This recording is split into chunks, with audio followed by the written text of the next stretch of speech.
Ladies and gentlemen, the story you are about to see is true. The names have been changed to protect the innocent.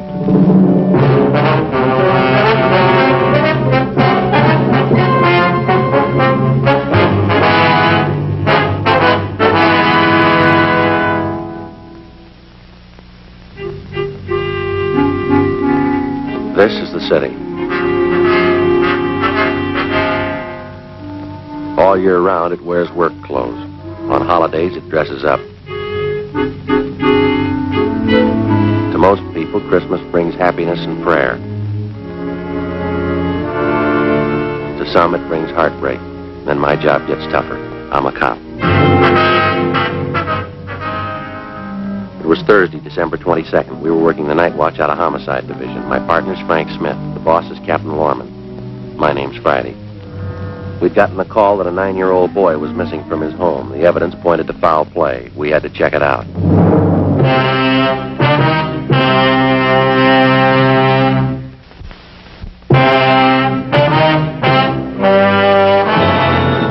Okay. Homicide, Friday. Oh, yeah, Doherty. Uh-huh, yeah. What's that number? Right, I got it. Yeah, 9-year-old, huh? Well, how long's he been gone? Right. Well, how do you figure homicide?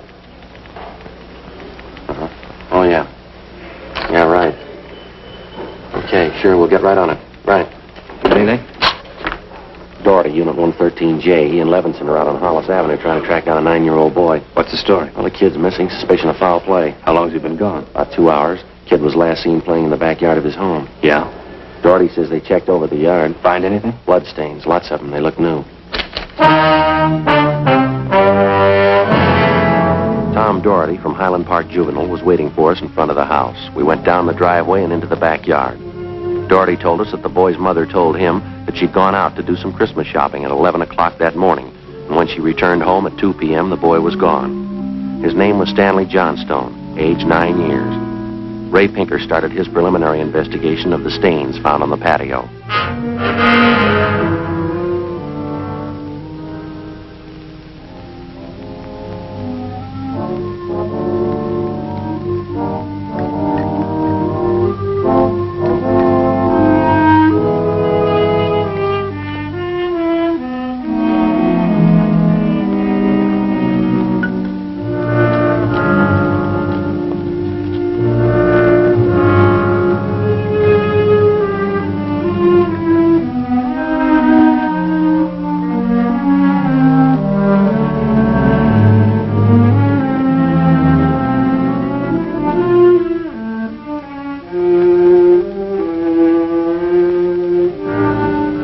There it is, fellas. Yeah, Ray. Very blue, bloodstains, all right. I don't know whether it's human or animal. You have to go back to the lab to run it through? Yeah, biological precipitin test. How soon can you type the blood for us, Ray? Precipitin test won't run more than 20 minutes. Take 3 or 4 hours to run a blood grouping, though. Anything else you want to check? Now, let me borrow a scribe and an envelope, will you, Ray? Sure.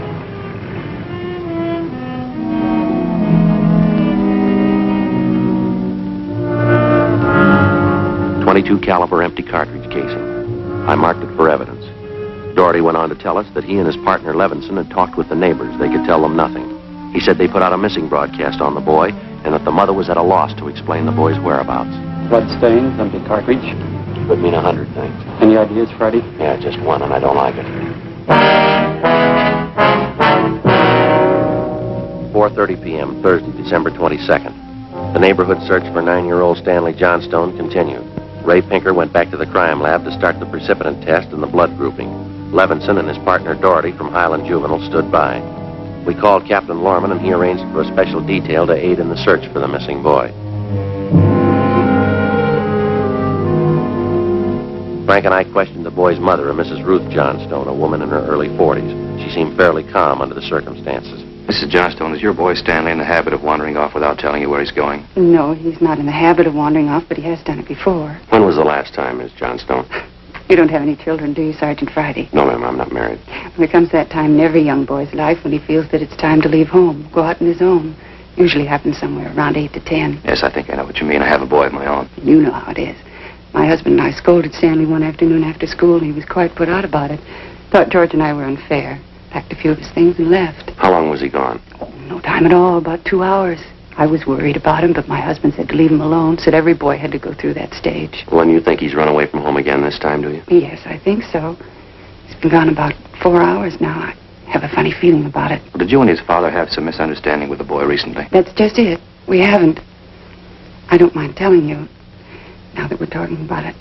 I'm getting worried. Any place around that he might like to visit, a hobby shop or a playground where he might be? Well, yes, there's Jensen's model shop, little Heidi Robinson, but I've already called all his friends, and they have no idea where he is either. I see.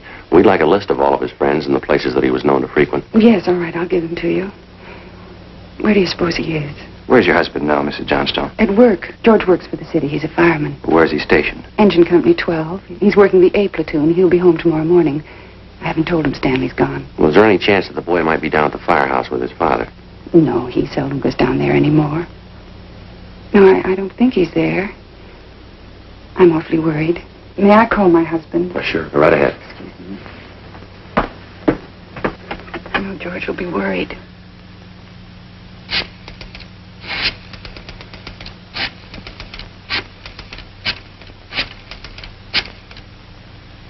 Engine Company 12, please. Stanley's been gone too long. Hello? May I please speak with George Johnstone? This is Mrs. Johnstone. Thank you. I hate to call George at his work. Yes, ma'am. Does your husband own a gun? Yes, he does. What caliber, would you know? Well, it's a .45 automatic. He got it in the Army. George? This is Ruth, George. Is Stanley down there with you by any chance? Oh. No, I can't find him anywhere. He wasn't here when I came home from doing my shopping. Well, there are 2 policemen here.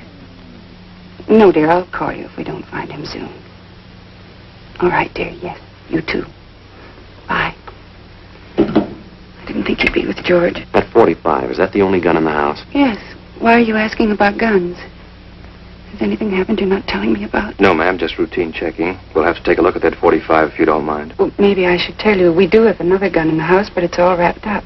George bought it for Stanley's Christmas present. Wonder if we could see that, please. Well, yes. Do you have to unwrap it? I'm afraid so.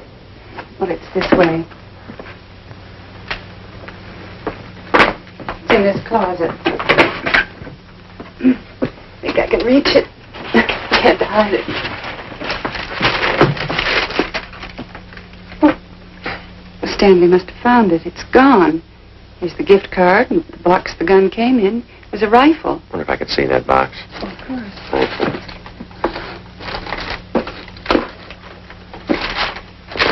How about it, Joe?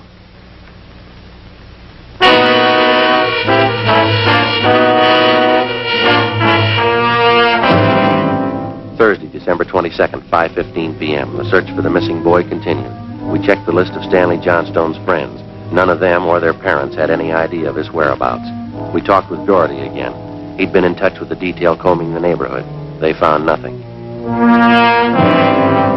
We went down to Hollis Avenue and 10th Street, the service station on the corner. Want a dime, Joe? No, I got one.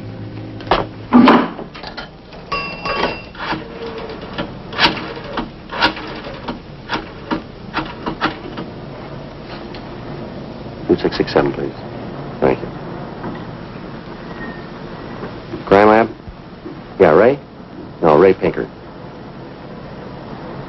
Hi, Ray. It's Friday. No sign of him yet. Did you finish the precipitant yet? I see. No, we don't know. Oh, we didn't want to upset his mother any more than we had to. What? Oh, yeah. Yeah, we can do it that way. What? What? Oh. Yeah, well, transfer me over, will you, Ray? Yeah, thank you. Right, check you later, Ray. Well, hi, Captain. It's Friday. Yeah, well, we just left Doherty. Yep. Right? We'll stay on it. What'd Pinker have? It's human blood. He's working on the grouping now. He wanted to know the Johnstone boy's blood type. Something else. Yeah? There's another one missing. An 8-year-old boy.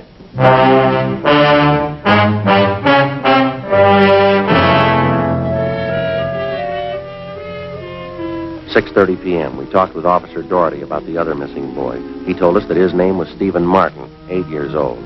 His family had just moved into the neighborhood. It seemed that no one besides the Martin family knew that the boys played together. We got a description of the Martin boy and put out a missing broadcast. We called the Johnstones' family doctor. He told us that Stanley's blood type was type O. At 7 p.m., we talked with Mrs. John Martin. Stevie told me he was just going out to play. He said he'd be home by 6 for dinner. Yes, ma'am. He's always prompt, never overstays his playtime. It's after 7, isn't it? Yes, ma'am, 5 after. You sure Mrs. Johnstone doesn't know where the boys are? She has no idea, Mrs. Martin. It's terrible, just awful. I feel there's more to this thing, something you're not telling me. Well, there's no use to upset you until we know a few things for sure. Then you are holding back something. Please try not to worry, Miss Martin. There are certain questions we have to ask, routine questions in any kind of investigation. Is there anything else you want to know? Yes, what's your boy's blood type? Funny question. Do you think anything's happened to him? Have you found him and you're not telling me? No, ma'am, we haven't found him. We don't think anything's happened to him. Blood type. Yes, ma'am. I think I have it written down in Stevie's baby book.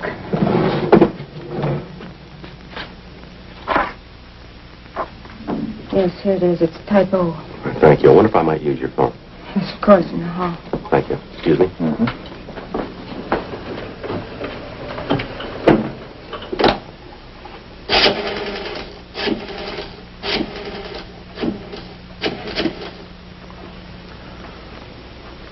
Two 667, please. Right. Hello, Ray. This is Friday. Just checking back. I got the blood type of the 2 missing boys for you. Yeah, type O. No, both boys, type O.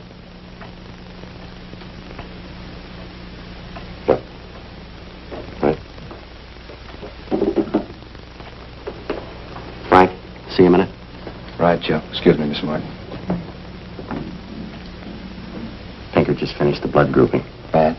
The stains, both type O.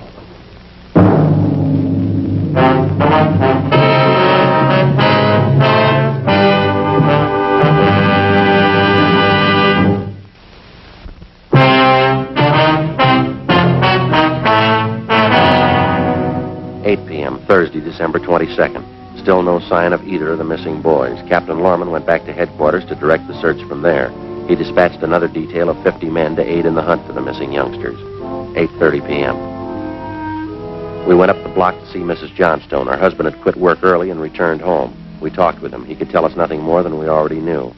We still had not informed either of the families about the blood stains and the empty cartridge casing which had been discovered in the backyard of the Johnstone home. It was more than possible that they had a right to know about our findings, but Frank and I felt there was no cause to add to the distress of the 2 families at this time. If the 2 missing boys were found alive and well, then the blood stains in the cartridge would be of no concern to the relieved parents. At 8:40 p.m., Frank and I left the Johnstone house and went to the home of Mr. and Mrs. John Martin. Mrs. Martin, you say your husband works in the market. Yes, he telephoned about 15 minutes ago and said he was closing up right away. He'll be here any minute. Do wish Stevie would call or come home. It's so cold out tonight. All he had on was a thin cotton shirt. You try not to worry. We're doing everything we can. He'll be all right. Stevie's father's such a sensitive man. He and the boy are so close. I know he's terribly upset. Now, you say you looked every place. There's no place else the boy might be. Oh, no place, no. If anything's happened to the boy, it'll just kill John. You just take it easy, Mrs. Martin. Sit still. I'll get it. Thank you. Joe. Yeah. The Johnstone kid, he's been found.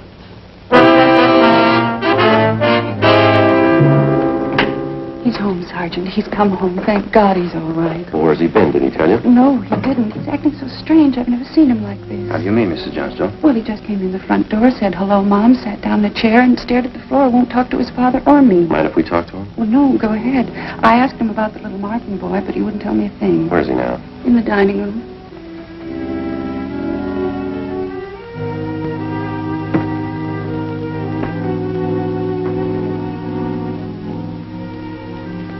Looks all right, Joe. Yeah. Son, this is a police officer. He wants to talk to you. Oh, don't be afraid, dear. He only wants to ask you some questions. Son. You see, Sergeant? Stanley. Look at me, son. Come on, youngster, get your head up. Come on now. That's better. Had your mother pretty worried, you know that? Want to tell us where you've been? You should try and get him to eat a little something. You hear that, son? You want something to eat? Stanley, There's another little boy up the street who hasn't come home. You know where he is?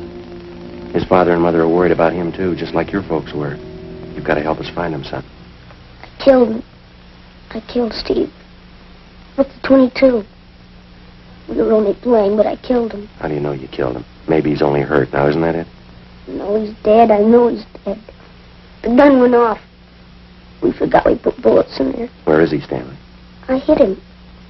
I was scared. I didn't want anybody to find him. I don't want to go to jail. Where'd you hide him, son? Out in back under some leaves. I didn't mean it. He was my pal. You want to show us where, Stanley? Yes, I'll show you. Please don't send me to jail.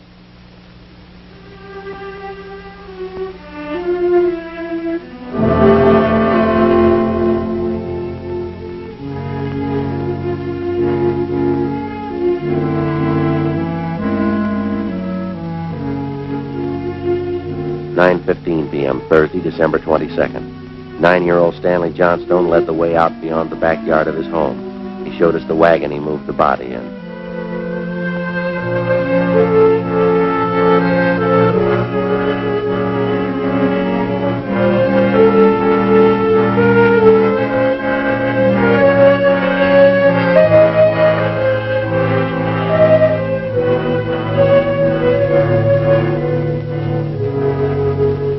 Stanley led us to a small clump of trees in back of the house. There we found the body of Stephen Martin. There was a single bullet wound in his chest just below his heart. He was dead.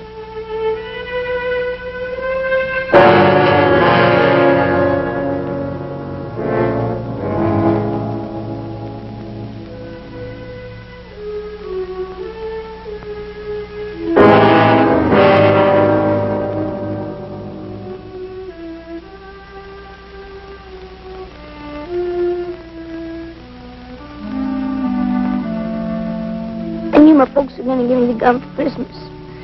I knew where it was, and I got it. There was a box of bullets with it. Were you pointing the gun at Stephen? No, sir. No, sir, I wasn't. It was Steve's turn to play with it.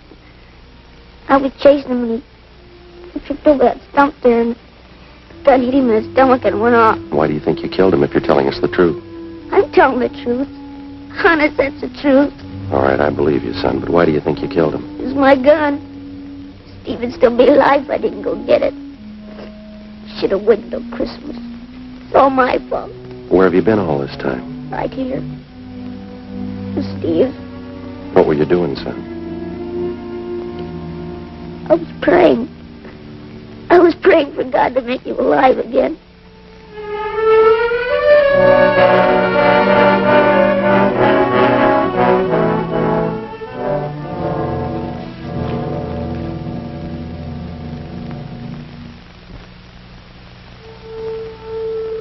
After a thorough investigation, Frank and I were convinced that the shooting of Stephen Martin was accidental. All evidence indicated that the Johnstone boy was telling the truth. We put in a call to the coroner's office and acquainted him with the facts. He designated a local mortuary to handle the body pending autopsy and granted us permission to remove the body to the Martin home. Mrs. Martin collapsed. The family doctor was called. Frank and I sat in the living room to wait for John Martin, the dead boy's father.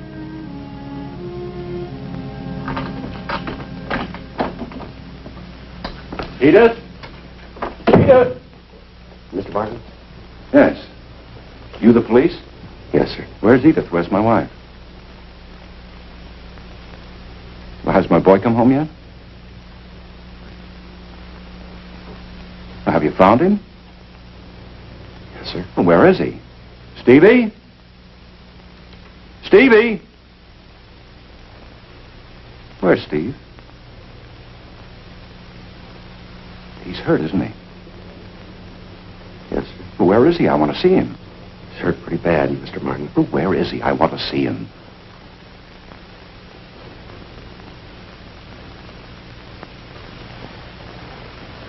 How bad? Pretty bad.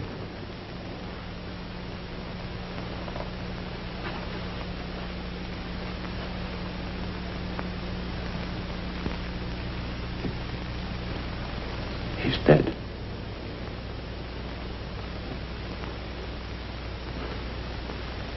All right if I go in? Yes, sir. Will you go with me? Yes, sir, sure. Don't make it any harder on yourself, Mr. Martin. I see, my boy. Stevie.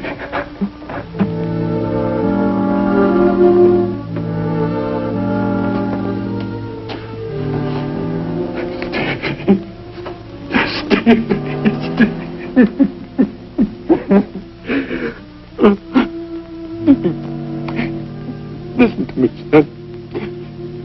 We've got a lot of nice things for you for Christmas. Everything you wanted. I got you 3 new cars for the train. And the one with the searchlight on it. It really works, Stevie. It really works. And the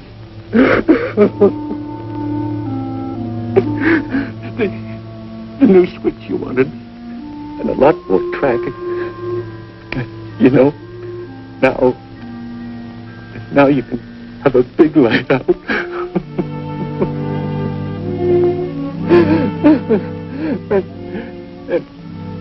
and you know that catches mitt you wanted? I got that for you too. And the cowboy outfit.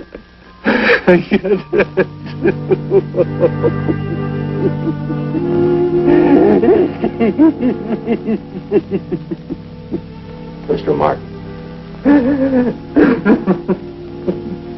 John, what happened? It was an accident, sir. He was playing with the Johnstone boy up the street. Playing with a gun. Went off. What was the name of that other boy? Stanley Johnstone. It was an accident, sir. Mr. Martin. I want to see that boy.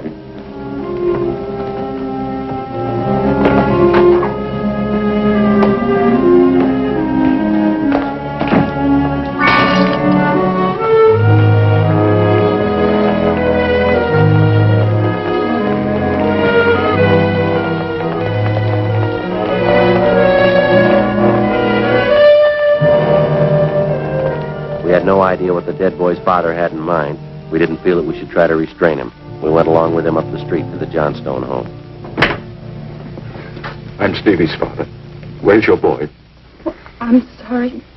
We bought the gun and we were going to tell him not to use it unless his father was with him until he learned how to treat firearms. Where's your boy? He's right here. Won't you come in? It's all right, Miss Johnstone.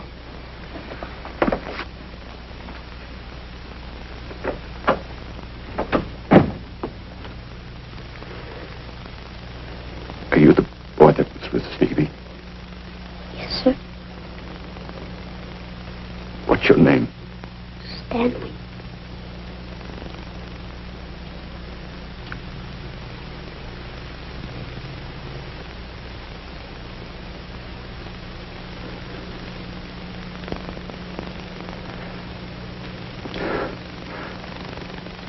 I know it wasn't your fault, Stanley. I wonder if you'd do something for me. Yes. I've got a lot of nice presents for Stevie. I know he'd like you to have them. I want to give them to you. Christmas Eve. Mom, I think that'd be a fine idea, son.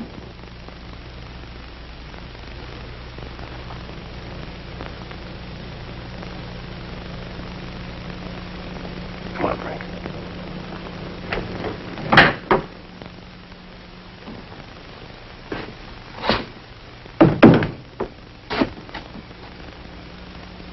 Well, what's it all prove, Joe? You don't give a kid a gun for Christmas.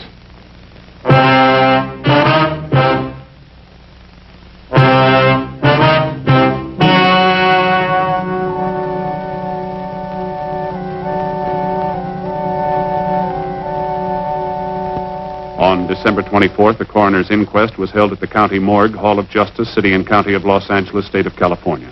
In a moment, the results of that inquest.